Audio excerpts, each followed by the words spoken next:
y'all? Welcome back to the Journey Podcast, episode 4. Got my guys Antonio and Jake on with me. Appreciate what up? y'all coming out. Give me some of this, gentlemen. I just saw you. I know you were going. No, it's I supposed to be that. No, it's supposed to be energy. Because normally he daps up the guest. Gotcha. So, reach. I'm just thinking you're going like this, man. No, everything I do is intentional, brother. Yeah, but like this is also a part of your like aura too. Like this, like, Right. You know, that's you. I've done enough of that today at the gym. Anyway, let's start this thing off. We talked about this man yesterday. Yeah. About your brand, we talked a lot about consistency yesterday, actually, and that is you. That is your brand. You have started a brand called Consistency Wins. We have been working together on a video that just won't get done for months, but when it gets done, it'll be good, and the viewers won't be able to see it because it's not going to be done anytime soon.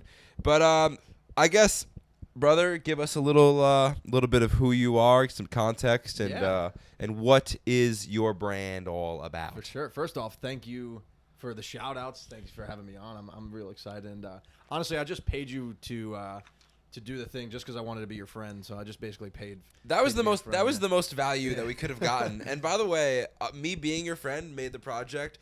Like the project, if we weren't friends, the project would have been done 2 months ago. It would have been a business transaction. It just wouldn't have been And as fun though. So it was like it was a good time though. It was a good time. Absolutely. And we'll look back on that. For anyone listening, he hired me for a video, and normally videos for me are 1, 2, 3, and the video we did, bro, was like, it's 3-4 months.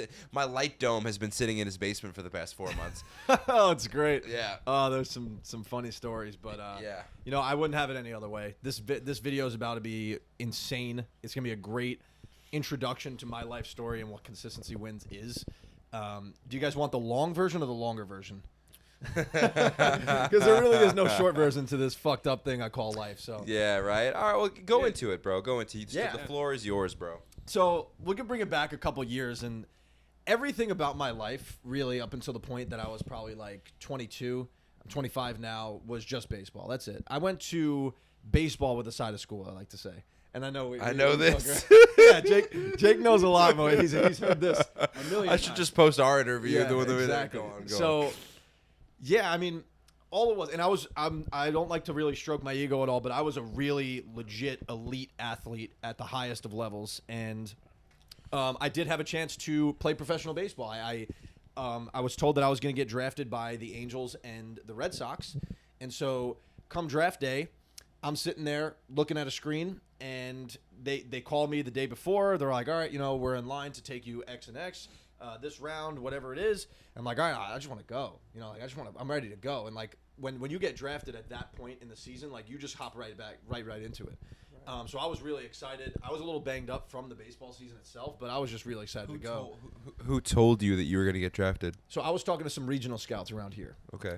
Who they have pull, but I guess in the grand scheme of things, as you'll see, they ain't shit. Yeah. So, come draft day, at the end of the day, I didn't get drafted, and I'm sitting there watching people that I've played against that I, in my personal opinion, and in just a fact that I'm better than, and I know that, and that's not from an ego standpoint. That's just from just a practical standpoint. Just watching all these people go off the board and get their opportunities. Watching a guy the Red Sox took. He was a Montana football player. He didn't even play baseball, and they took him. Over you? I mean, just over anybody that deserved an opportunity. I'm not going to be selfish enough to say that I was the only one that deserved it. A lot of people might choose. So, come then, I didn't get the opportunity. I did get opportunities to play with teams like the Long Island Ducks. I'm sure you've heard of. Yeah. A team over in Italy, and I was like, you know what, like. It's a means to an end at this point. It's a dead end. I honestly quit on myself, and I resorted to, I felt sorry for myself. Well, when you say you quit on yourself, you didn't get any opportunities. So what do you mean you quit on yourself? So I did you get could the have made a opportunities to further play, push. So a lot of people would have just continued to play baseball in a professional realm outside the minor leagues because of the fact that it's still baseball, right? But I thought about it like my finger was broken at the time, but I was still playing just because I didn't care at that point. Then I just wanted to, hang out with my friends, I guess. And my mindset just wasn't as mentally tough. And I basically lied to myself the entirety basically of my life. I went on this with this persona that I was someone who I wasn't, right? I will always talk the good talk, but I never Mhm. really walked the good walk. And I Yeah. just so happened to, like, I worked my ass off with baseball, but I could have worked harder. Yeah. So at the end of the day, I did quit on myself, and I resorted to just staying up late, playing video games, smoking weed, drinking with my friends, Yep. and just doing degenerate shit, just being, kind of lousy. And it ended up just putting me into a deep depression. And so that lasted for probably like 6-7 months. Okay. And What's the timeline like on this? Like how many years ago? so this is about 2 years ago. Right now we're in 2021. This was May of 2019. Okay. 6 months go by, and I actually did one of these crazy things where I'm just like, all right, this isn't it, right? Like this isn't what my life has become. I have so much potential. So many people look up to me. I started to realize like I have influence. When I walk into a room, like I never really understood why, like when I walk into a room, people like looked at me different and actually like listened to what I had to say. I always thought it was ego, so I was like, I fought away from that. I was like, oh no, that's like selfish to think that. But then I realized like, okay, I have influence and I have the ability to make an impact in people's lives. Yeah. So I created this video while I was driving one day, and I took a video of myself, and it was that moment where like when people look in the mirror at themselves and like It's where I'm we're at fed now, up. bro. What's that? Yeah. That's how I was saying. So it's where we're and this at is now. if you're at this point, if you're listening to this and you're at this point in your life, and I highly recommend to take a video of yourself so that there's full on proof of this, because I cry every time I watch this video now. I went off on myself. Yeah. Like when I tell you off, like you're a fucking scumbag. Like who do you think you are? Like you have everything in front of you and you're just tearing it down. Like you lie to people. You don't have integrity. You have so much ahead of you and you're just not doing these right things. You're just resorting to all these terrible vices. And everything that I manifested in that video, I look back and all came true. So when I made that decision, I like to consider I was knocking on the universe's door. Right after I hadn't read The Alchemist at that point, but The Alchemist taught me that It's when my you favorite want book. when you want so you'll know this, like when you want something so bad, the universe starts to conspire for you, right? So that was when I gave the little knock, right? I wasn't there yet, but I gave the little knock. Fast forward about a month, I reconnect with my boy Brian, who used to coach me in baseball when I was like 13, and Brian turns out he was retired by 28, and I'm just like, the fuck, bro? Like, What do you do? yeah, like what do you do? Tell me what you do. I don't give a shit if it's illegal. Let's go rob a bank. I'm there. Let's go. It just so happens he did it all with integrity, and he just learned he learned from other people how to build assets, and now they have this massive mentorship network on helping people just get free. Wow. And so before that, like I just started reading. Like he taught me how to read books. Right? No, he didn't teach me, but he reintroduced me to the concept of reading, of listening, of feeding my brain. And so then right after that, I got a job. I started off just selling life insurance, and I was killing it, crushing it. And then I went into full service financial planning. And then I started to realize, I'm like, okay, I have this voice, I have this influence. Let me start getting on camera, because that's what I really want to do. It all started actually with imposter syndrome, because I wanted to be like these fucking influencers on Instagram. Right. So then I just started, and I was like, I have no idea what I'm doing, but I'm taking this video. That if you want to create video content, that should be your first video. I have no fucking clue what I'm doing, but I'm creating Don't a even video because try. I want to do it. Don't even try to look or sound cool, because you'll put so much effort and intensity to doing that by the time you're ready to say the first line, you'll be like, and then I was. And it's not going to sound cool anyway. Yeah. Bro, I've done That's it so great. many fucking times, bro. I'm going to have to do it again because I'm about to get back into vlogging. Yeah. And I know what it's like the first couple of times you pick up the cam. But go back into it. I just want to check the angle and make sure you're actually in the fucking frame. Yeah. Go on. Should we pause? No, you're good. Okay. And so everyone's way of creating content is different, but you should be creating content at some point, right? So if you're a video person, great, be a video person. If you're an audio person, great, be an audio person. Or if you're a writer or a storyteller in that version, tell your story somehow, because people need it. So I started to adopt the perspective of somebody needs to hear my story, and if one person could take something valuable away from what I'm about to say, it's all worth it. Right. It turned out that a lot more people than one started to take a lot of value. So I started to realize I have so many thoughts. So with my best friend, I started a podcast, and it just became a way to just kind of get my thoughts out. Yeah. Eventually, we started linking up with massive entrepreneurs, Yeah. and we're able to network there, do a lot of business with these guys, grow our network in that way. And then COVID happened. And for a lot of people, when you say COVID happened, it's like, dum, dum, dum. For me, it was like, play like the most Heaven. extravagant music ever. Yeah. Like, as selfish as it sounds, with COVID you, bro. was the best thing that's ever happened to my entire life. I feel you. I'm with you. So the one thing that I did lack, though, was my physical fitness. I was always into physical fitness. I was always in great shape, and I stopped working out when baseball ended. So I felt like shit. Like my energy was garbage, but like I was just basically going off this spiritual energy because I was so excited. But that eventually burns out. So spiritual energy is the shit too, bro. It is. If you actually have some time on your hands, and you can actually like read a really good spiritual book and actually understand it, you'll be riding a high, especially if it's like your first one. Yeah. Like I think The Alchemist, the best book. Yeah. I think that I rode a high on The Alchemist, bro, for like 3 months. That and the Four Agreements. I Agreements. couldn't get with that. I stopped after the second one. I was like into the third one, and I just couldn't read it anymore. Well, you know what the Four Agreements did for me was the fact that I always it allowed me to unlock my thoughts a little bit more. So a big thing with all of us is like we create this entire belief system that our parents and our outside influences have taught us this entire life, right? And that's called domestication, as he says. Right. And I started to realize as I got older that like half that shit, if not 90% of that shit, is a lie.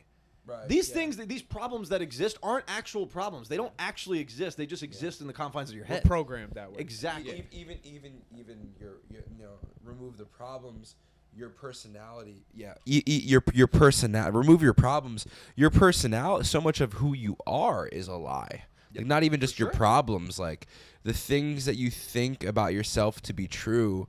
The things that you defend about yourself, it's like so many people are ashamed about things about themselves because they feel like they have to be a certain way, and it's just funny because you're defending an image that was given to you. You didn't even choose it. Exactly. You got domesticated, and then you became the judge, jury, and executioner on your own fucking self-worth. Yeah. And once I read that book, I started to unlock from that, right? I'm like, you know what? Like, I love my parents. They want what's best for me, but they don't know what's best for me. So, like, fuck it. I'm going to go do my own shit. Good for you, bro, because I know for a lot of people, especially from Long Island, one thing that I feel about Long Island is I feel like it's just not a really great creative place. I feel like this is a place where people had money and they settled here and they'll continue to have money, and their kids will make smart, secure decisions and kind of live in the same town, go on vacation to the same place. There's not much growth happening here, and the reason why I bring that up is because I don't know why the reason why I brought that up. There was a good point, bro. But whatever, bro. I guess I'll save it. What I tell you all the time, and we speak about this all the time, is like my biggest fear in life is like the fact that I do have access to live the most complacent lifestyle, right? Yeah. We could all three of us could easily get by because our parents did a good job making enough money to live in Long Island and give us that access, right? So I'm blessed in that case that I was able to grow up in a very privileged area. Yeah. I totally understand that I'm super privileged, but I don't use that as a to make you feel bad about yourself. I feel like that's a word too, is like, all right, like, I recognize that I am privileged and I am blessed.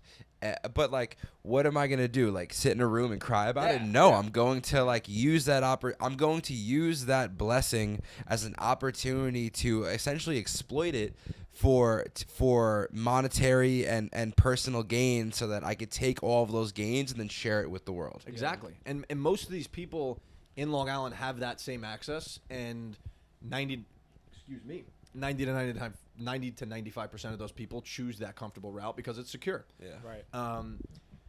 So I start to I preach a little bit that I'm a little bit jealous of people that came from nothing because they have that ambition, right? I come from the platform that I had everything, and I had to humble myself because I wasn't consistently a winner my entire life because I was good at baseball. I was always the best player on my team.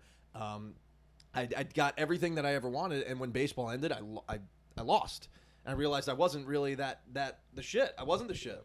And then once I started to grow with integrity and realize who I was, I started to realize I was the shit, but like in a different way. And so my self-confidence became more projected in a better way. I feel like there's something you want to say, so I don't want to hold you off. Yeah, no, I was just gonna ask, like, is that where consistency wins stemmed from? Yep. So we did get sidetracked. Yeah. So we'll go back, and we started with when COVID happened, right? Yeah. So COVID hits, and the thing that sparked it was my my physical fitness was I was not happy with that, right? So I was always the person, I'm sure you guys could attest to this, and a lot of people that listen to this, you guys are all, if you're listening to this podcast, you're a high achiever, so you did get to this point of pain at some point. Most of us, when we hit this point of when we're not doing things properly and our habits aren't amazing, we try and restart this habit by just getting it all done in one day, right? We get back into the gym and we go hard as fuck, right? We go hard as fuck for like 2 weeks and we burn out. We're like, it's not for me. Thinking you get it all back. Yeah. Exactly. So I adopted the perspective of small, consistent wins because I read the book, The Compound Effect. Highly recommend. Great book. So I was like, okay, let me just start by walking around the block. And so I showed up every morning by walking around the block. Then I was like, COVID hit, and then I was like, let me start biking. Then I started biking. I started biking like 2 miles. Started biking 3 miles. Then I got on this fucking heavy-ass mountain bike. I was biking 40 miles every morning at like 6 a.m. by the time, like, after a month compounded, right? Wow. Then I got into fitness. And then, like, if you see my Instagram, like, 1 year, my body has been shifted crazy. And now I'm like, I go ham every single day. But, like, I don't suggest people do that. Yeah. Like, when you're first trying to get into the habit of going to the gym, go to the gym for 5 minutes and leave. Because you have to keep up the habit of going there. You have to get there, right? Show the fuck up every day, and then you'll get in the habit because then you'll be like, oh, shit, I might as well do something while I'm here. Right? So then I was like, you know what? Like, these small, consistent wins compound. Wow, and then I was like, you know what? Consistency wins. Wow. And then my friend was like, consistency wins. And then I posted it on Instagram. People were like, consistency wins. And I'm like, you know, I'm onto something here. So, like, let me just brand this real quick before someone does, because, like, every single person believes in consistency, and if there's one word that you can define success by, I believe that it would be consistency. That's what we said. So in a nutshell, that's kind of where it came from. Bro, I really love that, and I want to pat Consistency Wins on the back for being such a good brand name and such a good brand mission. Because, bro, it's like I've been around some serious high achievers the past couple weeks, and it seems like consistency is a common theme that keeps getting brought up. Yep. I feel like almost one of the biggest, not challenges, but like maybe different opinions, opposing opinions would be, yeah, man, no shit, consistency is fucking important. You know what I'm saying? Yeah. Because it's one of those things that it's like, it just seems, we talked about it on the podcast yesterday. We were like, kind of like, no shit, bro, consistency. But we live in a generation now where I can stand behind the brand and stand behind the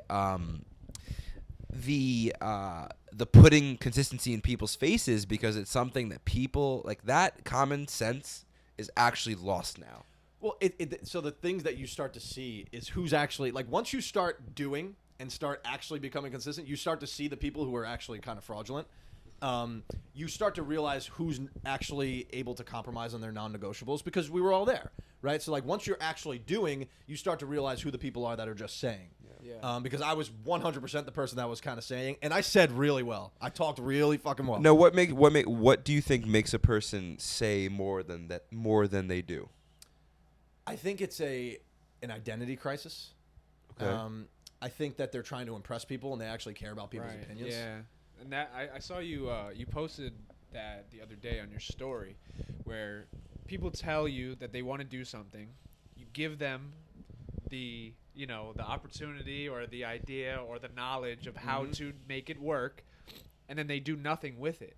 Yeah. And I mean, that pisses me off all the time. Like, we talk about accountability, and I just feel like so many people in today's society, they're living for others. They're living in this, like, facade and just trying to live this just dreamland of life. Dream life. Yeah. And they never want to do what it actually takes to get what they talk about. It's a great point, because Brian, the guy that I referred to earlier, he just said it today. Ronnie Coleman, really big weightlifter. He was a big bodybuilder. It's like 7-time Mr. Olympia or something like that. Yeah. He said, everyone want to be a bodybuilder, but nobody want to lift no heavy damn weights. No heavy ass weights. Yeah, right? Yeah. Everyone wants something, but not willing to do the work. Yeah.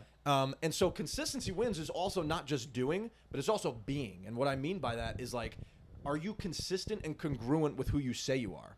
Are those values actually consistent? And a lot of people are not with that on social. It used to fucking really piss me off, because people used to DM me all the time. They still do, of like, oh, because I'm always offering help. I'm always willing to serve people.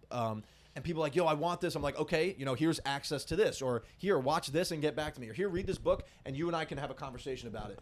I even got to a point one time, some kid came up to me at a party and he's telling me his whole life story and all this stuff. And he's like, he's going through some stuff. And so I'm like, all right, I recommended him the 4 agreements. I'm like, I think this is a good base foundation. You know what? I'm going to do you one better. Give me your address. I sent him the book. I bought him the book on Amazon. And I sent it to him and he still hasn't read it. Yeah. Really? Still hasn't fucking read it.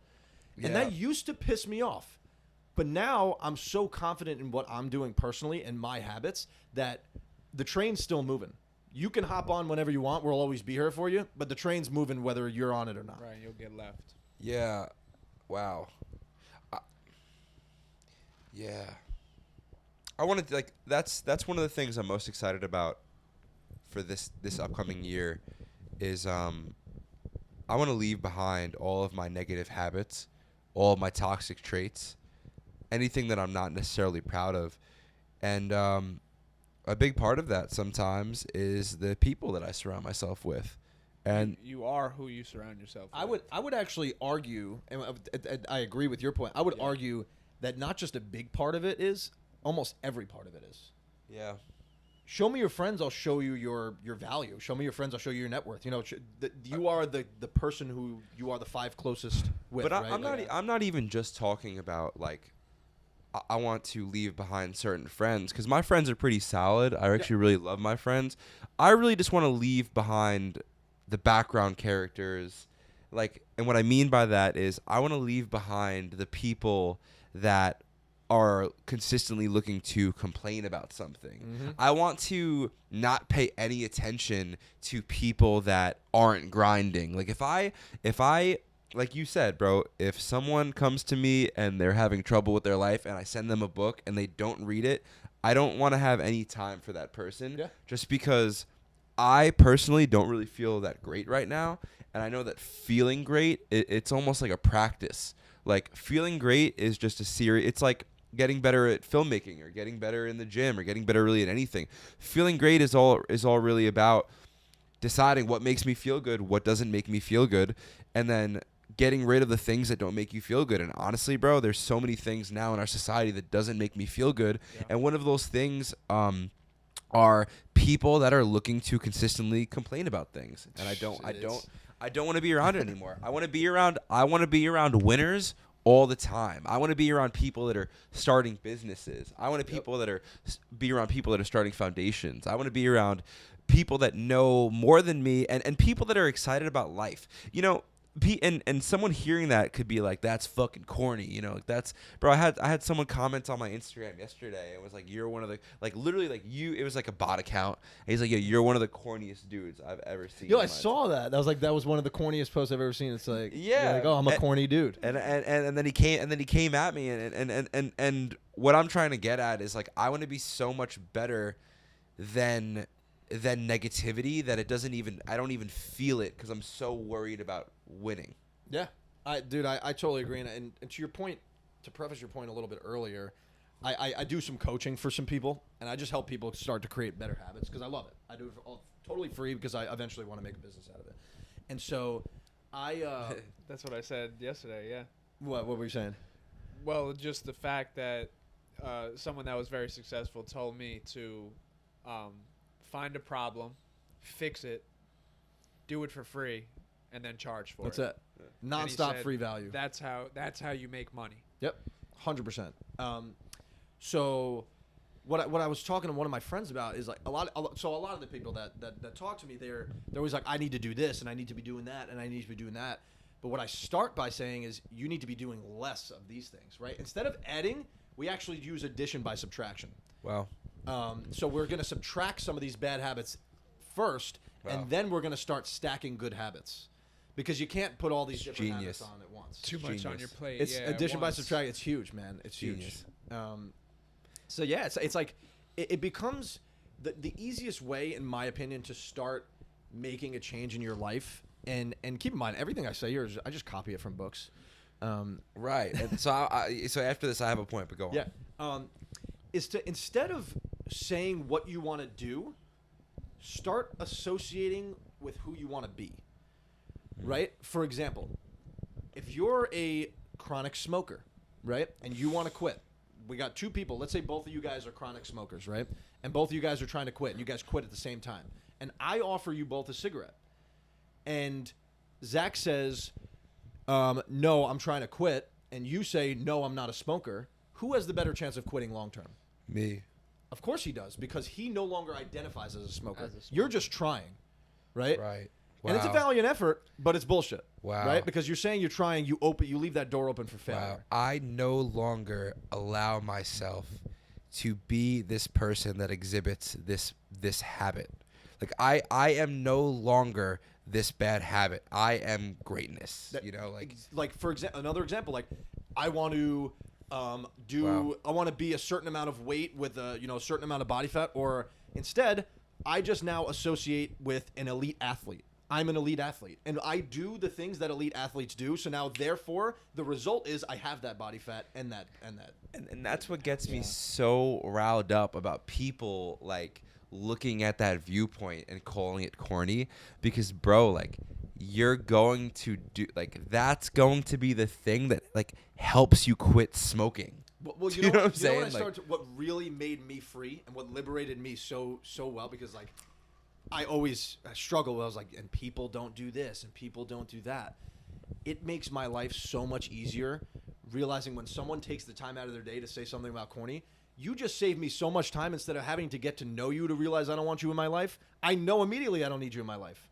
And so once I started realizing that I don't need to please everybody, because I was always that type of guy, dude, the most liberating weight off my shoulders. And like I take it from you all the time of like, I need to please myself first. I need to fill up my glass before I can start doing to others. Right. And that's with good habits. That's with stacking reading on top of meditation, which I suck at. But I think you and I have gotten away from that. Yeah, let's talk about it. Good habits. I think our habits what just I aren't text good. you last night at 1 a.m. Bro, he texted me a picture, bro, with like 4 different bullet points about how he was going to change his life for the better. But that's good. What did you say?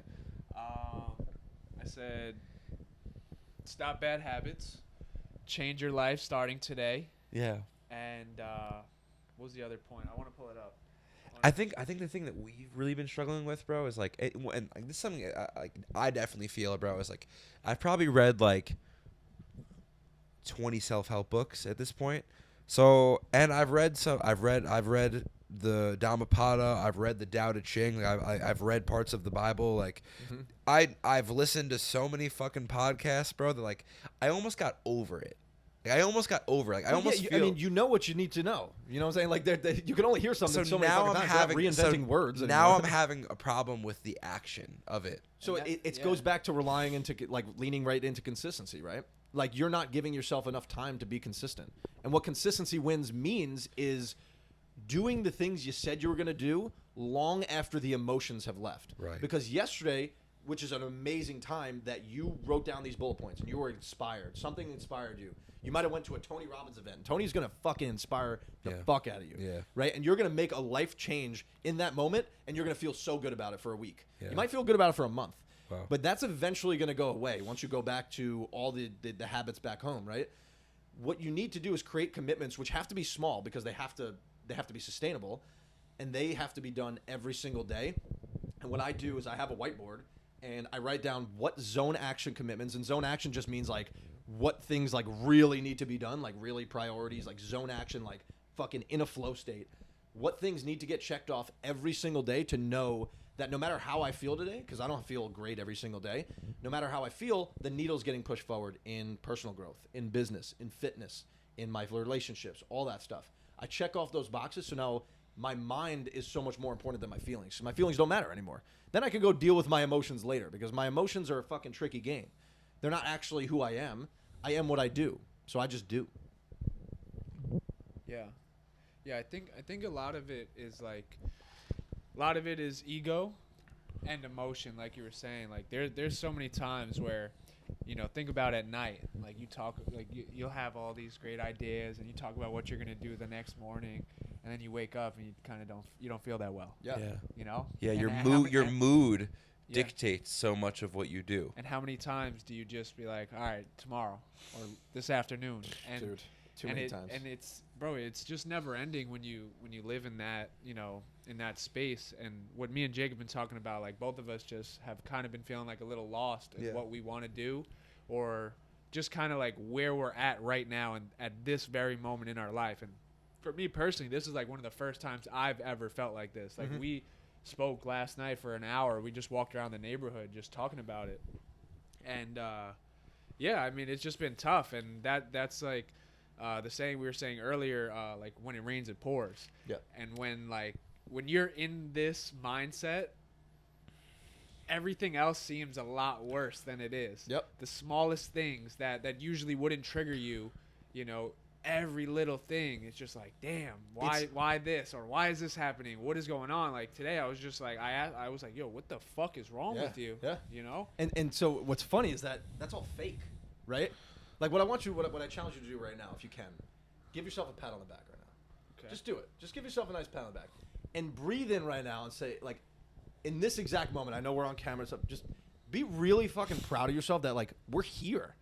Like, you started this podcast. The reason why we're here is because of you, right? Like, you started this podcast. We're on the Journey podcast, and you're teaching people your journey. And that's super inspiring that you're willing to share all these things that are going on in your life. Yeah.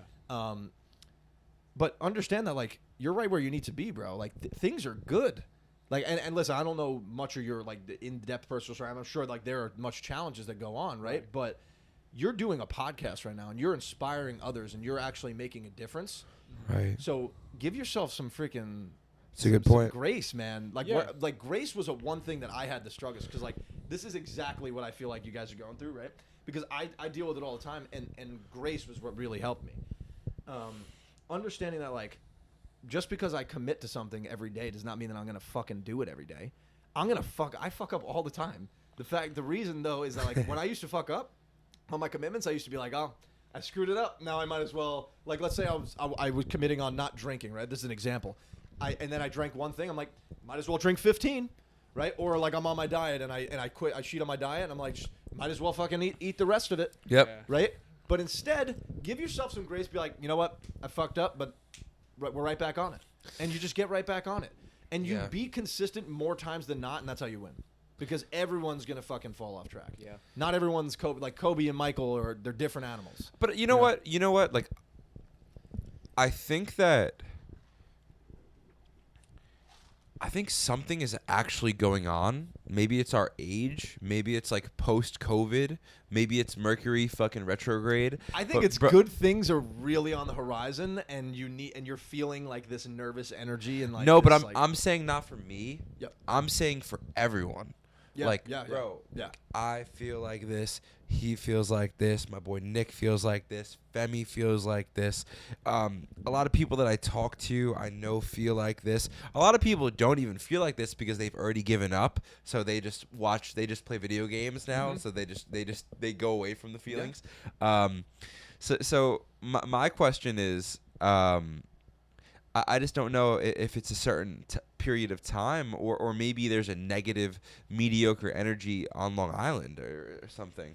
I think, like, so that I used to succumb to that same exact thing, and then, like, I started to realize, like, realistically, it's just an excuse, right?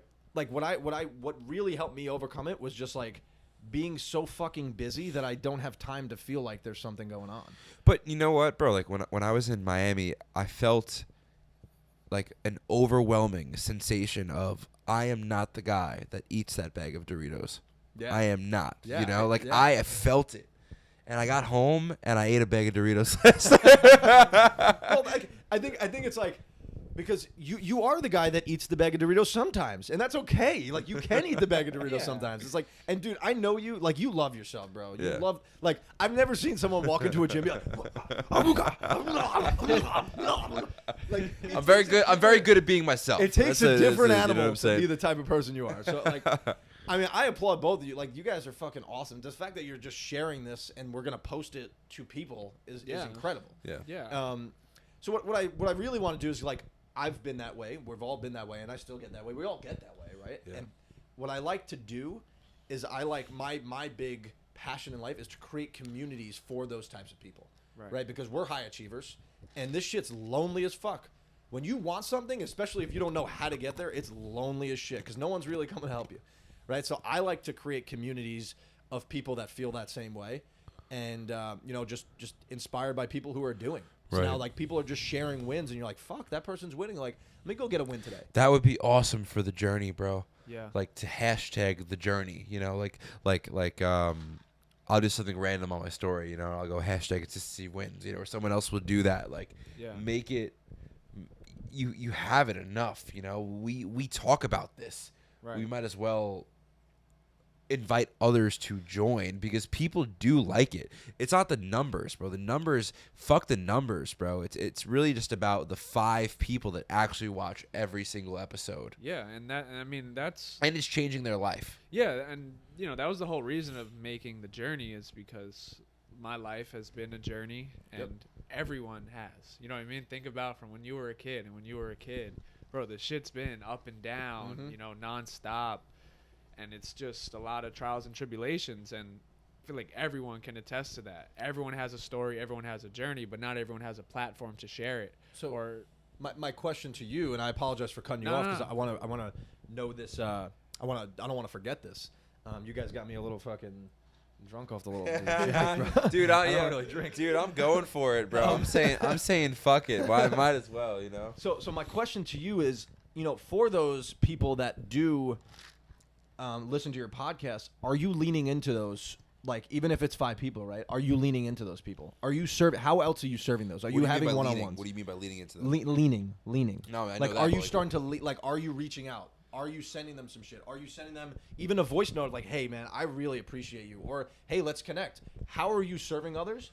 And that's when I started to realize of like, there's no better feeling of like knowing that by a piece of content I inspired someone, and then that led me to a conversation to even inspire them further. Right. And now they shared with me the acts of things that they changed in their lives because of what I did. Yeah. Wow. So, honestly, like, on a day-to-day basis, no, I don't reach out to people. People that support me and show love, I say thank you. I really appreciate you. But there was one moment that, me and Jake always talk about, we never know who's watching and we never know the impact that this could have on another person. Yep. And I started my merch brand, so I was selling hoodies.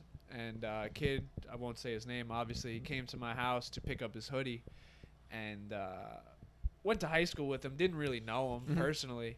And he was just like, yo, I've watched every single one of your episodes. And he said, I don't know if you know this, but I suffer with really bad depression.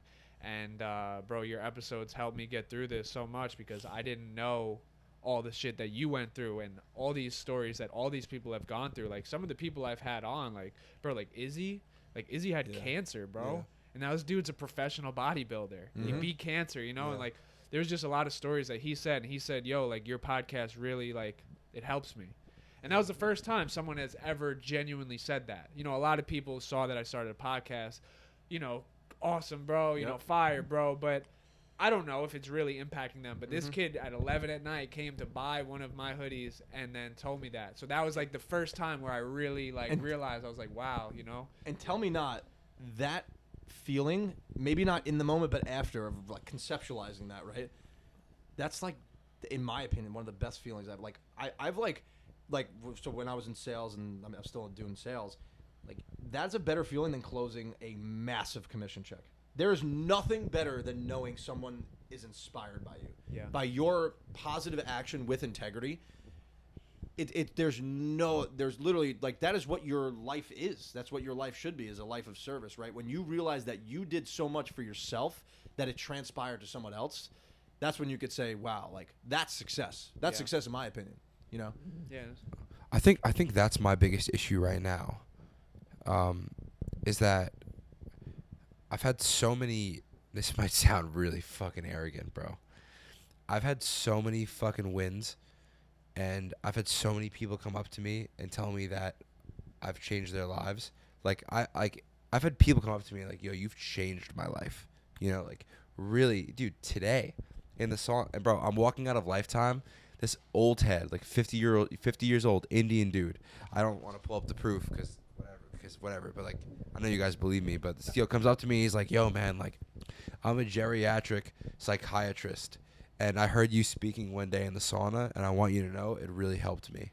and I really think you should start a podcast because I think it would help a lot of people.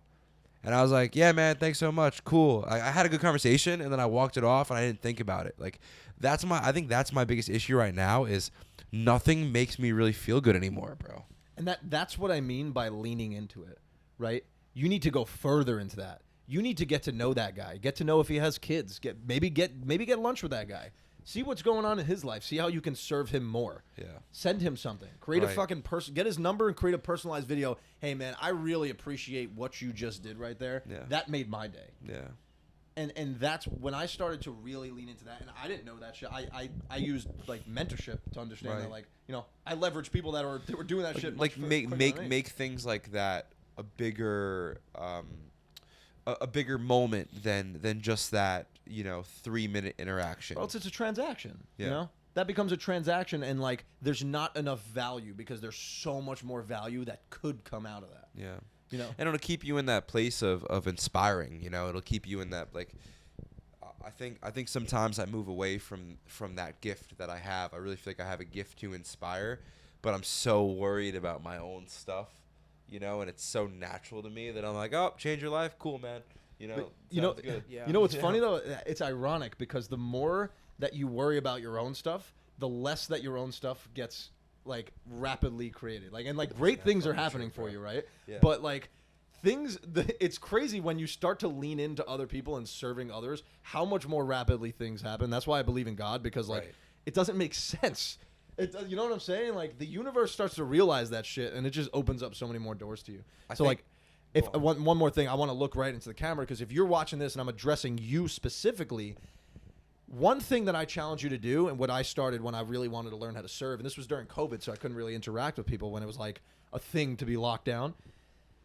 I texted 3 people a day just telling them how valuable our relationship was in our life to me, and that I love them. And that's one thing that I did every single day, and it made my day better, and it made those person's day a lot better. Did you ever see the baseball team, the coach that they have like the say thanks day, say thank you to someone? No, No. talk to me. So every day during once a week during practice, he'll have everyone on the baseball team. They'll be on the diamond, and you got to call a loved one, parent, brother, family member, whoever, friend, and just tell them thank you. Wow. And they're on a college baseball team. That's amazing. And that was the coach's weekly, regimen, where one day a week we're calling someone and we're saying thank you, because without you, like, I wouldn't be where I'm at today. Dude, that's inspiring, and that's leadership right there. And that is my huge inspiration of why I'm grinding so hard right now to get the money part out of the way quick, because I really want to lean into the coaching stuff. And I know I say lean into, like, I really want to be a coach one day, just in life, in baseball, and all that stuff, because especially for people that are our age now or a little bit younger, those are the future leaders of the world, right? And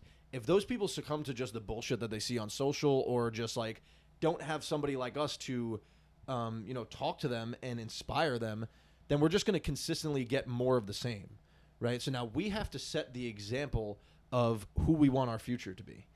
So that's my biggest inspiration, as to, one, I want to get the money out of the way so I don't have to worry about working for money, and I can just really focus on serving and making the world a genuine better Yeah. place. And And I mean that. I really do. I used to say that a couple years. This is what I mean by I used to talk. I used to be able to say that with a straight face and not believe it, which is fucking crazy. It was sinister. I used to think I was a psychopath. I really did. Isn't that beautiful when you're first starting out the growth campaign, right? Like, you're trying to grow, you're trying to get better, you're trying to become more compassionate, you're trying to become more intelligent, and in the beginning you're telling yourself these things that you don't necessarily believe at the time. Yep. And then you look back 2 years and it's like you say it every morning, or Yeah. you're really, it's just a part of who you are. Your subconscious is a funny thing, dude. It doesn't believe things to be, like, it doesn't care what's true or not true. It believes everything to be true. So you have to be really conscious about what you feed it and what comes out of your mouth. Go ahead. Yeah, I know I interrupted. No, dude. I think that's another big problem for people like us, or really for anyone in general. You know what? I think this is the biggest problem that people are facing is like, especially people our age, in that 16 to like 25-year-old area, or Gen Z, whatever, is like, people's subconscious minds are so broken, in a sense of people's subconscious minds. They're not even theirs. Most people's subconscious mind is actually just a combination of popular media. What is Jake Paul doing? What does Summer Rae's ass look like? It looks good. What yeah, it does. It does look good. I'm gonna meet her, bro. She's gonna come on the podcast. Actually, she's good friends with Abby. Anyway, but that's what I'm saying is, so many people's subconscious mind, it's just a mixture of malarkey. It like doesn't need to be there, and there's no the one, like, obviously one of the ways to like start feeling better is to reprogram that subconscious mind.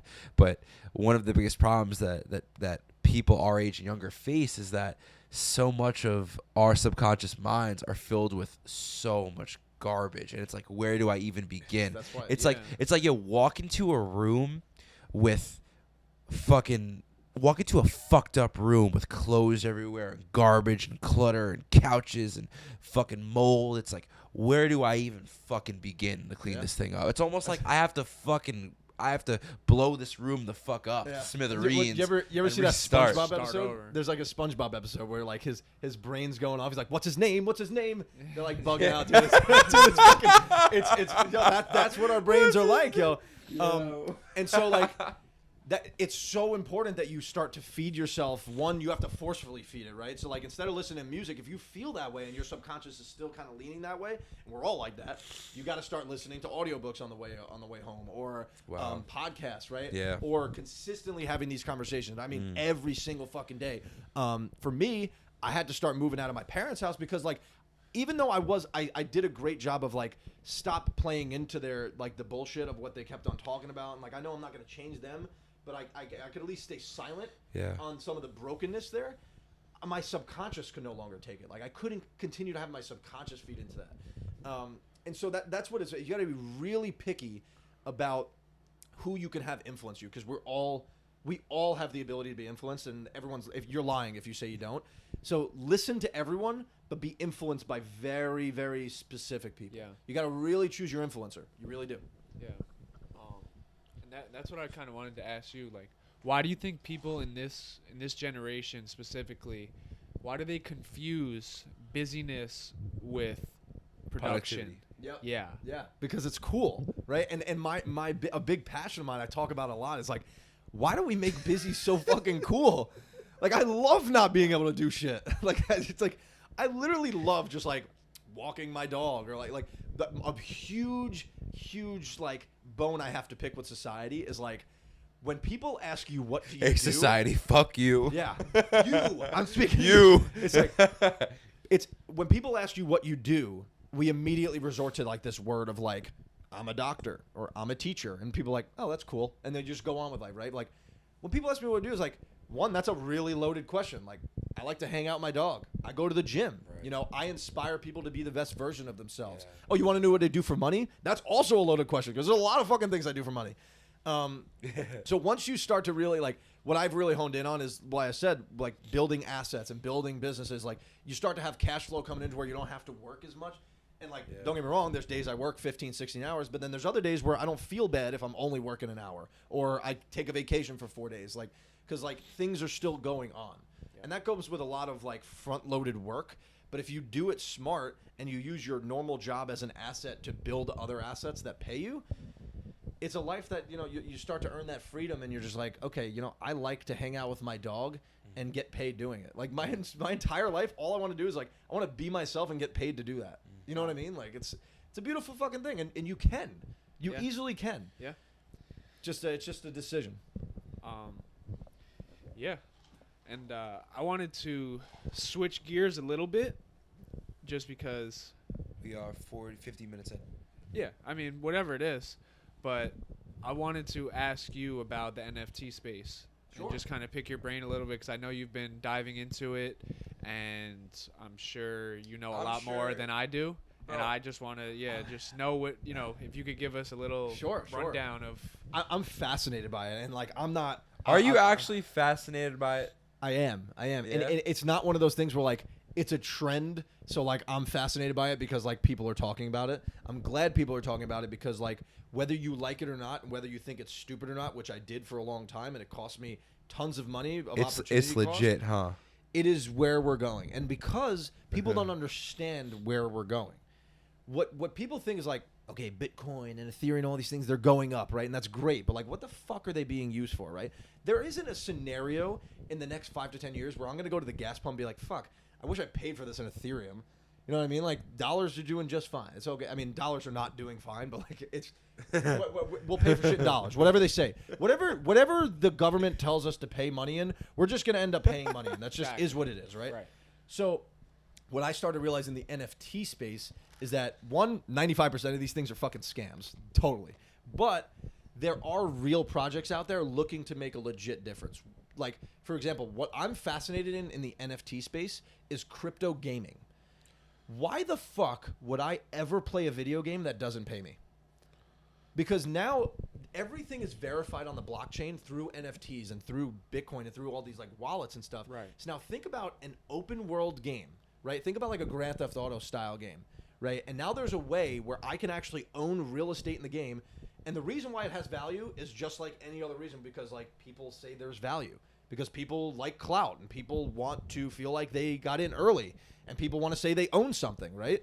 That's not going away. That's only getting worse. So you have to understand that, and like instead of like what I did for so long was hate on it, and then I got left behind. Hold on, I'm completely lost. What do you mean a video game? There's a video games so coming crypto out? gaming. So crypto gaming, it's already there. It's already here. So It's what already I'm here. fascinated in. That's like, what Logan Paul is working on right now. Yeah. He's So- creating a game. So I want you to think of crypto as this entire big bubble, right?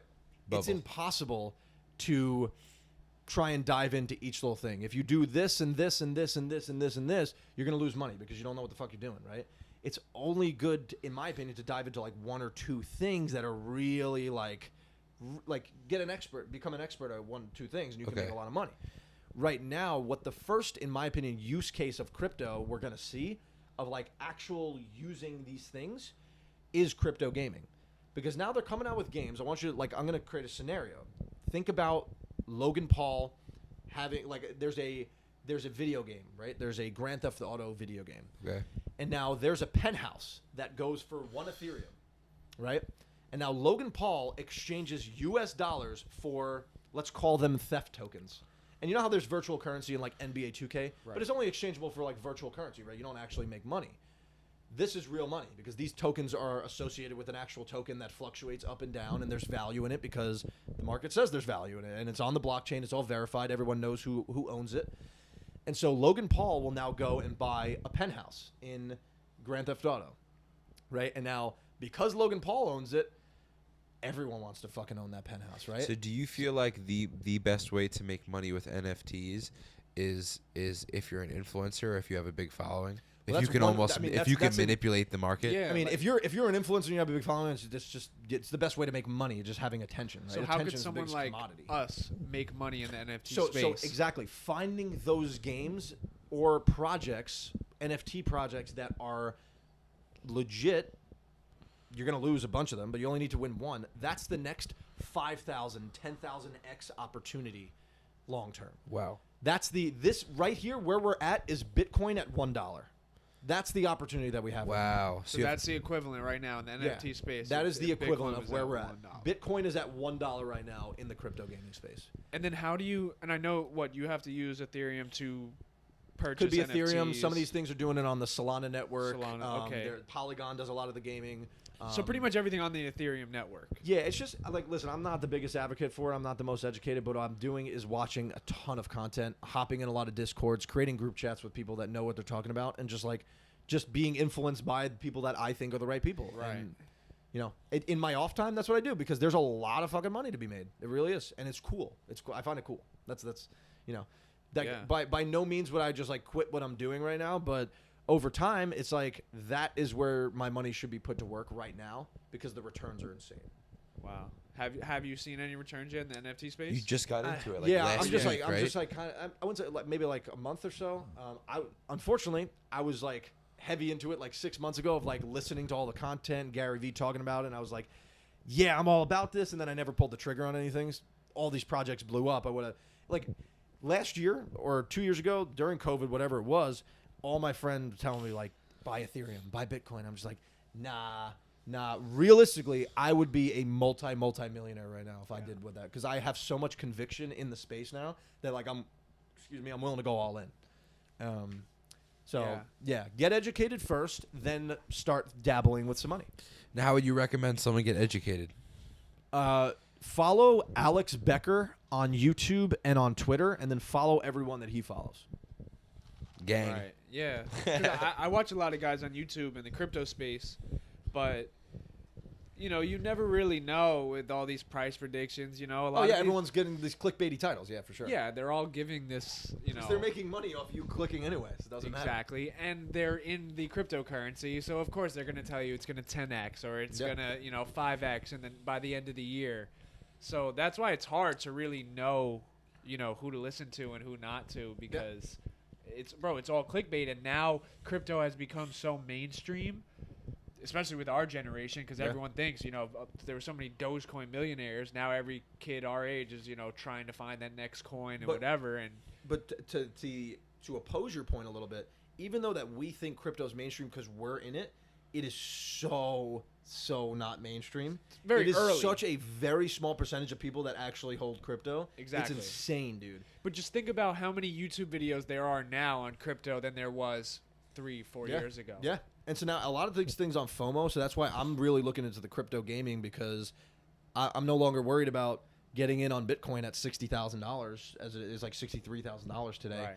What am I going to do if it goes to 120? I'm gonna 2x my money. Don't get me wrong, Bitcoin's probably going up there and probably even beyond, and it's a great store of value. But like, why not?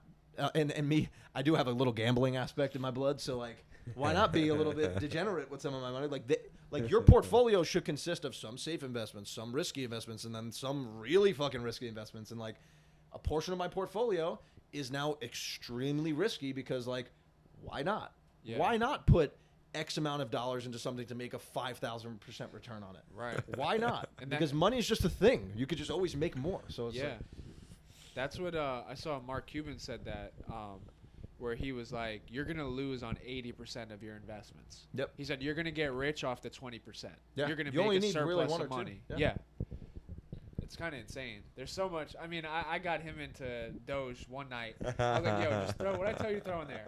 $100? Like something small. $100? I was like, "Yo," it was on a big crash. I was like, "Yo, just throw $100 in." Bro, he was up like $400. $400, and it was when Doge shot up. Dude, like the next day. So a story with me, and I don't say this to get any clout or anything, but now we're on the story. A year ago, I was buying stocks on Robinhood, and I had $100 left over. And I'm like, yo, I'm going to put it into this fucking doggy coin bullshit. And so I got it at a half of a penny, $100. I sold it for 150,000%. No, 15,000%. Wow. So I made 15 grand on a $100 investment in Wow. Dogecoin. Wow. It was crazy. I was like, That's fucking wild. but this shit's possible with some of these things, man. And why wouldn't I not throw $100? Like, at the end of the day, listen, I'm not here to tell you that $100 is nothing, but like, it's kind of nothing in the grand scheme of things. You know what I mean? Like, if you work and you're grinding and you're doing stuff, like, you owe it to yourself to give yourself an opportunity to, not work. Bro, you'll spend $100 on gas and food in one day. Exactly. So like, if you budget properly, which I'm very strict with budgeting, if you understand like how much you can afford to lose, because you got to understand like you're literally putting this money in there knowing that there's a very solid chance that you're losing it. You're going to the casino basically. It could go to zero. Yeah. But it also could go 15,000%, and all you got to do is hit one. Right. So. Yeah, that's why it's hard, and for a lot of people that aren't investors yet or in the space, it's hard for people to be okay with putting that money in. Because I remember when I first got into it, I was introduced to it was back when COVID started in March. And my dad told me about one stock. He would always give me one stock that he was super confident about. It was Cloudflare. I don't know if you know it. It's never heard of it. No. Net. It's on Cash App. You could buy it on Cash App. And when he told me about it, it was $32. And this was March 2020. Okay. It is now $154. Yep. And I didn't do it because you didn't buy it? He was like, just throw $1,000 in it. He said, put $1,000 in it and just leave it. And I was like, I don't know, I don't know. and I would have, you know what I mean? I would have freaking 5 times my money. I would have turned March- 1,000 to 5. In March, when COVID happened, like when the lockdowns first came, you could have literally close your eyes and throw a dart at any stock, and everything was going to go up over time. I wish I was so convicted in it. That was kind of when I started really getting into the game. And I made a little bit of money, but then once I realized, I was fascinated with the fact that I can make money on my money. And once you start really making money on your money, then you're like, holy shit, like, I don't have to work for this money? Right. Like, you're telling me that I can work for money and then that money can go work for me? That's where it's like, shit. Like, this game is like, everything that they've been teaching us is not actually real. Because the reason why they teach us that is because they want us to work for them. Yeah. They want us to trap. What a salary is a bribe, right? It's a bribe to allow you to negotiate on your dreams. So now you're no longer, you're actually saying, you know what, my dream's not as boring because they're going to pay me $100K a year to, with good benefits and you're the pension, Yeah, and you're dependent so now it's like, on yeah, them. It's okay. Yeah. It's okay. I know for some people it's a lifetime. We need people that work, it's just like, obviously, if you're watching this podcast, you're someone that actually really wants to excel in life. And obviously, if you're at this point in the podcast after like an hour, you really want to fucking excel. So now we're getting into the nitty gritty. Get into the fucking base of this podcast. Yeah. I just love this shit, man. When I really start to realize that money, and by no means am I fucking extremely rich or wealthy at all, but when I started to realize that money is a game and the game is designed for you to win, and most people just don't understand that, then I started to realize, like, holy shit, I have a much bigger edge on the competition because, like, I can win this game and people have won this game and I could just learn from those people. But the unfortunate thing is a lot of people aren't willing to spend the time, energy, and money to invest in that education, and that's the downfall. You want to learn this? Okay, you need to put this many hours in, this much energy, and spend $10,000 on the mentorship. And then you're like, maybe I don't actually want it. Yeah, that's the other part of it too, right? Like, if you really do want to, let's say, excel or learn, or if you want to just become an absolute fucking savage at whatever you're doing, odds are you're gonna have to buy a $10,000 course at some point. Like, at least in the business space, like, people are selling mentorship courses for like 50 G's, dog. Dude, and they're worth it. A lot of them are valuable. Yeah. A lot of them are bullshit. But also, like, what it is like, it is the shortcut to success. You might be able to get there, but you're going to get there a lot further without really leaning into mentorship because those people have already made the mistakes for you. Right. So now when it comes your time to make those mistakes, you know how to navigate those a lot easier because you have someone on standby. And that is a valuable commodity, and that's why it's expensive. Yeah. That's why it's worth it. Yeah. If somebody, like for Tony Robbins, it's well worth. I know people that spend hundreds of thousands of dollars just to have dinner with the guy. Yeah. Like, I had an experience in Utah with Tony Robbins' right-hand man, Joseph McClendon, and this guy, Dolph DeRoos, who is a commercial real estate king. These guys are worth, like, that room, it was like probably like 5 or 6 of us. That room was worth well over $300-400 million. And people pay hundreds of thousands of dollars for that experience. I got it for free. Yeah. And I was like pinching myself, literally pinching myself. Is this real? And so, like, I was soaking up as much information. And, like, most people are like, oh, chill out, like, relax. And I'm just like, I'm sitting there asking as many questions as I can. I don't think they were appreciative of it because I wasn't like bugging them. I was just really eager to learn because you don't get that much time, especially for free, with people like that. No. I remember seeing that tweet going around Twitter a lot. Would you take $100,000 or a dinner with Jay-Z? And I mean, I saw a lot of mixed feelings about it. I don't know. I mean, me personally, I would take the $100,000. I don't know. Well, you're also not a rapper, But I also, I also think like YouTube is just like when we talk about like there is so much value on YouTube. I call it YouTube University because you could find out so much shit. Books are my mentors. Podcasts are my mentors. So like I would take $100,000 too.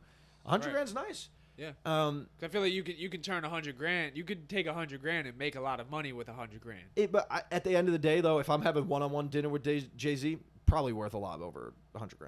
So yeah, because like if I could prove to myself that he's willing to put me on, I can make millions overnight. Right. Yeah, that's the choice. This is another question that this guy Brad Lee brings up. It's a really good point. Would you rather have someone hand you $100 million, or would you rather work your ass off for $20 million? Work my ass off for $20 million. Why? I don't even know if I I'm want taking the $100 million. Why? I don't Why would you work your ass off That's for like $20 an million? ego. That's like an That ego is thing. see, that's the broken mindset that we have. Why the fuck wouldn't you take $100 million 'Cause and then you work gotta- your ass off to grow it to Nah, 500? well, honestly, bro, because like I actually am afraid to like win the lottery, so I don't even play. It's like 90% of people that win the lottery go broke. Yeah, but I feel like That's bro, a statistic. if you win 300 million, you're set. Like I No, don't, most of those people go broke, which is Really? crazy. Yeah. Yeah. I don't know about at that point of like the mega millions, but like it's something like 90% of them people that win the lottery go broke. I have a very, and you know what? Maybe all assumptions are bullshit, because any assumption that I've ever had, like I thought psychedelics, like I thought mushrooms were horseshit. I thought they were whack until I did it, and then it was the best thing ever. I thought this guy at the gym was a fucking scumbag, jerk off asshole. I thought my ex was talking to him, this, what, that, and the other thing. Probably the nicest guy Yo, ever, right? I go, he comes up to me yesterday, bro. He's like, "Oh, hello, my friend. How are you?" Oh, that's great. He looks like this jacked Yeah, fucking diesel guy. He goes, "Oh, you look so good when you throw the punches." You know. Yo, that reminds me of, you ever see what's it, Grown Ups? You ever see Grown Ups? Yeah, Grown Ups is like this super big jack guy walking up to all the ladies, and like there's like this slow music of him walking up, Yeah. and he's like, "What's up, ladies?" Yo, exactly. yeah, exactly. So, like the assumption that I have about that is like, if I get fucking 100 million, I'm not gonna want to work anymore. So why would you want to work anymore? Cause I like grinding. I like it. I'm not gonna work towards a goal. But you know what? You could. That's not who you are. Bro, you would be able to make film because you want to, not because you have to. Right. Yeah. Exactly. Yeah. It would be more of a passion rather than a money chaser. Yeah. You would just You know? do it. If you had $100 million, you could film an entire movie and hire actors. You know what's an exceptional skill? Like the ability to be in an argument with someone and choose a stance and then prove you wrong and saying, "You know what, bro, you're right." I think that's the most valuable skill there is. To be able to like, I was talking about this on the phone with my friend yesterday, and like, it's like most people don't understand that it's okay to be wrong. It's almost encouraged. Like, we're all wrong multiple times a day, and the big problem that people don't get over, the big hump, is that they don't admit when they were wrong, when there's so much growth in that admittance. Like, I respect somebody so much when they admit to me that they were wrong in the argument. I don't care about winning. I don't care about who's right or wrong. I just care about what's actually right. You know, what is actually right and just? What is a fact and what's not a fact? Because facts are fucking facts. Right. Data is It's just data. crazy. It's just crazy when especially like I had this in my last relationship where we would be speaking about political issues that like I'm Politics never go well. defending a stance that I don't even necessarily agree with, but it's been given to me, so I have this emotional attachment to it. Like I remember one It's day, an affirmation. one day my ex was like, she was a dancer and she was looking at a video of this man dancing with heels on, and she was like, "What do you think about this?" And I was like, "It's fucking. What do you mean? I think it's terrible. I think it's horrendous. I don't know like what." She goes, "Why?" And I go, "Because like that's a man. He's wearing heels. Like that's not Long story short, I'm like, that's not it. He's a man. He's wearing heels." And she's like, "Men can't wear heels," and I was like, "No." And she was like, "Why?" And I was like, I found myself like stumbling. You know when like you're trying to like prove a point, you're like, wait. well, because men statistically don't wear heels. Like I'm like saying It this comes down point to- that I don't believe in. It's because like society tells you that men don't wear heels, right? Like you grew up knowing like men don't wear heels, and like And I don't know if it's encouraged for men to wear heels all the time, but like Right. But like maybe men can wear heels. And that's You know, where like, like I remember it hurt so bad to be like, maybe men can wear heels. This is a piece of my soul leaving my body. Like I just admit, like, oh, I do it with my grandpa all the time, bro. Like it makes my day. There's no better feeling in the world. Fuck inspiring people. Fuck making people feel good. Proving my grandfather wrong and him admitting it. God. Best feeling on earth. Yeah. Oh my god, dude, it is so great. Like, and that's what people like. They don't really understand. On the real though, it's like. You just need to admit when you're wrong, and like people are gonna respect you and meet you where you're at, and maybe you might even become best of friends with those people once you realize that like the disagreement was just a disagreement. Maybe someone was just like uneducated in the space and they didn't want to let go of where their agreements and their affirmations were. And that was a huge point that I had to get over. That I couldn't be able to handle people that thought a certain way. I'm like, maybe I don't think this. Maybe I'm not thinking right.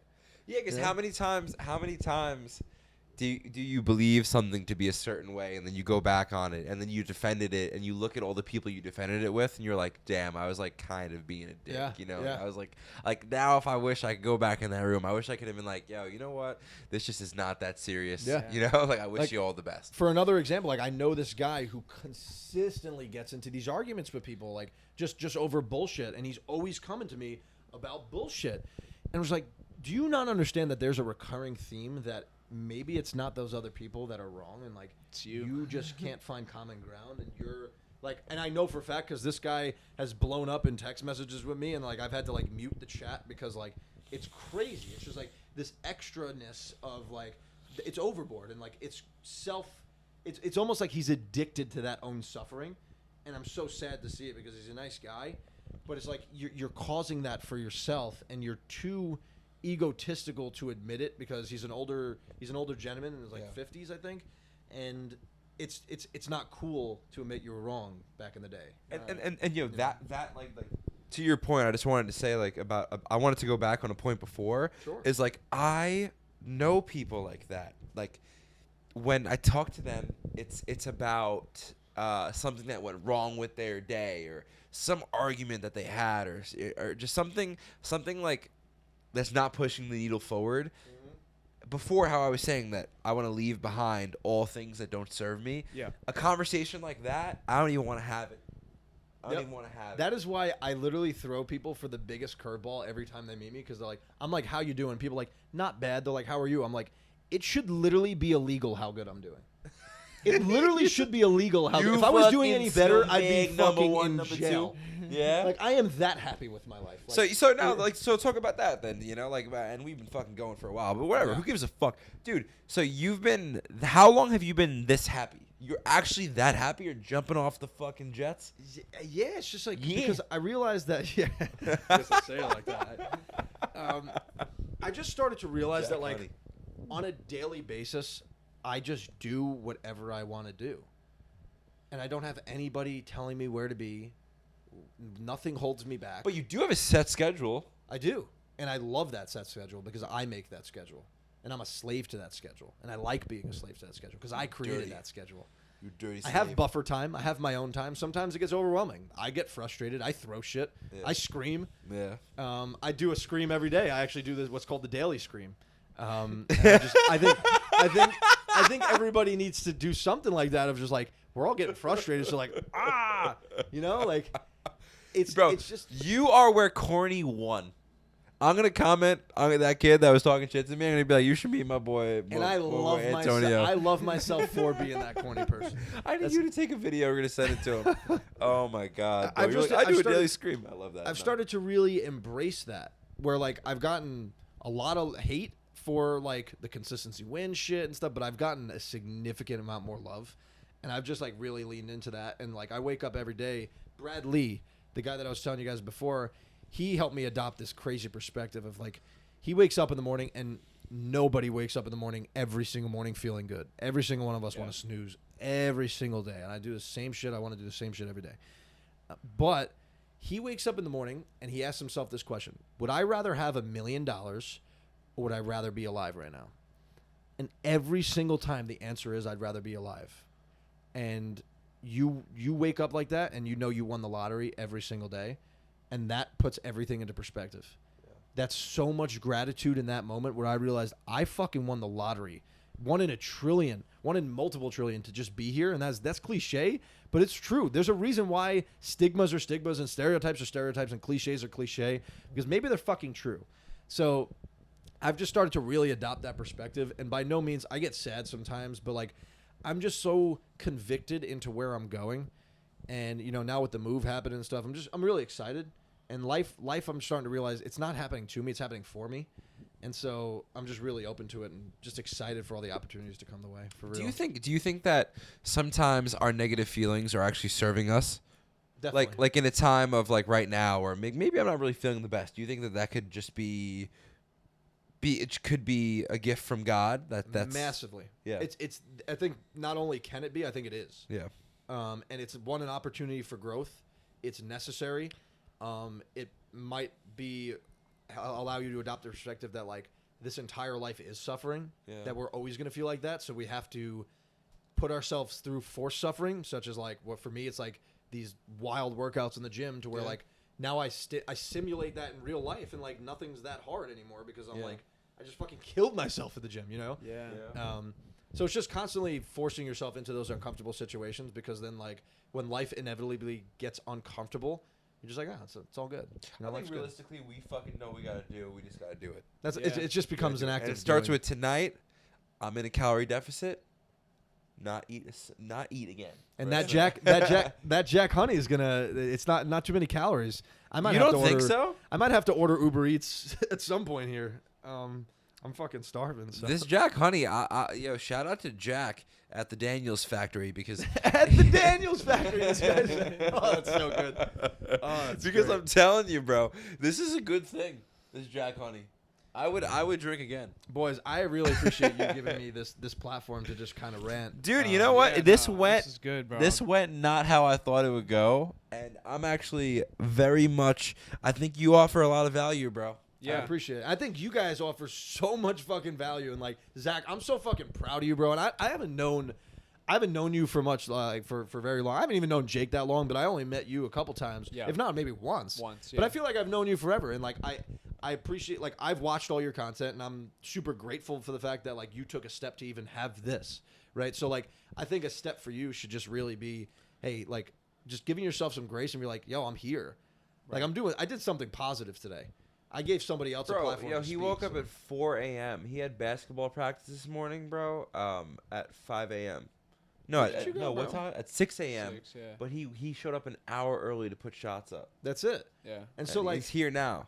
exactly. Yeah. So it's like, bro, you're doing. I just think you need to give yourself a little bit more grace and realize like, for me, I started to lead like, the imposter syndrome gets real. You know, Right. the shiny object syndrome of like you start to realize. Oh my God, I could have been like that, or I could have been like that, and I say struggle that with a that all lot. the time. Yeah. It's not easy, but you just kind of really understand who you are and where you're headed, and once the consistency starts to compound, you really understand where you're going, and then it's a wrap. Right. Then it's just like, yo, like my emotions don't even matter anymore, Yeah. bro. Yeah. No, I agree, bro. I mean, that's why I kind of like I resonated on what you said earlier. When you're talking about your baseball career, when you're talking about guys that got drafted and like you knew, you know what I mean, you had the potential to be there, and like that, I feel like that's like how I'm feeling because like we spoke about it the other last night. Like we know we're good enough, or like we know we have the potential, and like we just don't see the results yet. So it's just been like at this particular moment, like I'm in like a rough spot where like I'm just like ready for it to happen, or like, you know, you just and it's just like. Just one thing after another. So like that's why it's been kind of rough. I mean, I don't know. I mean, we spoke about it a lot where you talk about the bad things in your life that happened to you where you know, one moment for me personally like made everything else not that bad. Yeah. So I tried to look at that and live my life that way, but you know, for some people, like, it's rough, and, like, it's just, you know, coincidental that me and you are feeling, like, the same exact way at the same exact time, when, realistically, like you're saying, like, we both do have stuff going for ourselves. Like, my college basketball season's about to start. You're about to move to Miami, you know, so. Let's fucking go, baby. Yeah. Let's fucking go. So like, fuck, you just made me lose my train of thought. Well, so what I was going to say is that, like, we're all kind of in the same spot, right? But all you got to do is just like what I do, and I was not in this spot 2 years ago because, like, to be honest, I was just like kind of just like still kind of looking back on my past a lot and really not forgiving myself for all like the relationships that I broke and all that stuff. I wake up and I really just choose happiness every day because like the three of us are pretty much in the same exact spot right now, but like. Maybe one of us just isn't choosing happiness today. Yeah. You know? And so, like, I talk about it all the time. It's like, it's just a choice.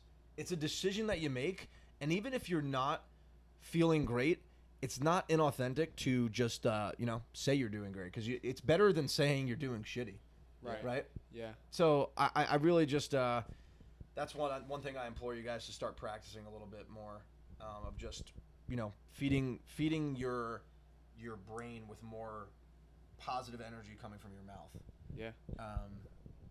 And that's I love mouth energy. mouth energy. Every I don't know where the fuck every time.